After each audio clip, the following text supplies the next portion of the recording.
When you're a high win rate strategist and options player or any kind of strategy, you're not playing for that bigger move over there. You're simply not looking for it because that would ruin your win rate. So instead you look for expected move and you play under it. And those moves cost way more. They cost a lot to have that kind of, quote, certainty. But by taking a tiny risk and playing for those huge wins, it doesn't cost us much to be in a trade, and roughly half of them will end up to be losses for sure. So we're not going after win rate, we're doing like a 50-50 win rate. And so you need to say that out loud because it's the price of admission, and it's the thing that scares people out of the only distribution that works, and that's a positive distribution. A high win rate results in a negative distribution. That means that you are capped at small wins, but you allow small losses, medium losses, and big losses. So you have a coin flip, a weighted coin flip, but it's weighted on the bad one, the bad side. So most of your winners are going to be relatively modest, and a minority in our strategy.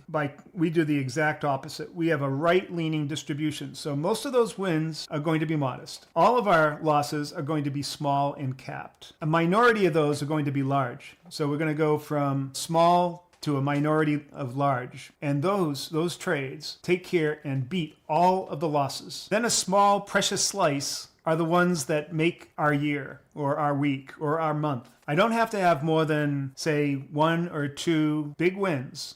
And they're not huge. I'm talking about wins that I make 600, 700, 800%, sometimes 1,500%, sometimes even more. And those are the things that elevate the account. And all those small and modest wins are the ones that totally eliminate or wipe out the losses. So what I'm doing is I'm going sideways most of the time, staying in the game, positioning my strategy in such a way that it can accept the big wins and also accept the small losses, because I don't know which is going to be which. And those big wins, those are the things that make up the fat tail. Now, we have fat tails because we allow our strategy to actually capture them. See, the thing is, you cannot know which trade will be the one that produces that big win.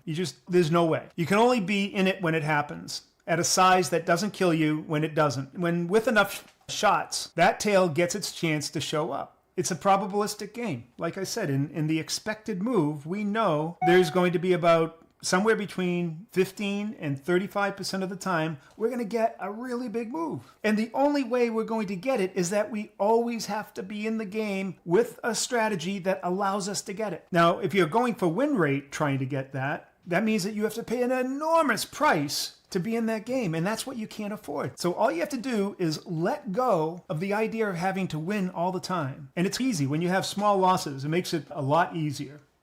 But I will admit that it does take some discipline to get over it and empty all the garbage and baggage that you've accumulated over the years and all the lies that you've been told about win rate. So that's why the discipline isn't in the entry, it's in the holding. The single most expensive habit in this business is cutting the exact trade that was about to become the big one. And you never find out because you're not in it anymore, so the lesson never arrives. So if you're playing high win rate, you can't possibly hold long enough to get the big win. So it's not a knowledge problem. It's not a strategy problem.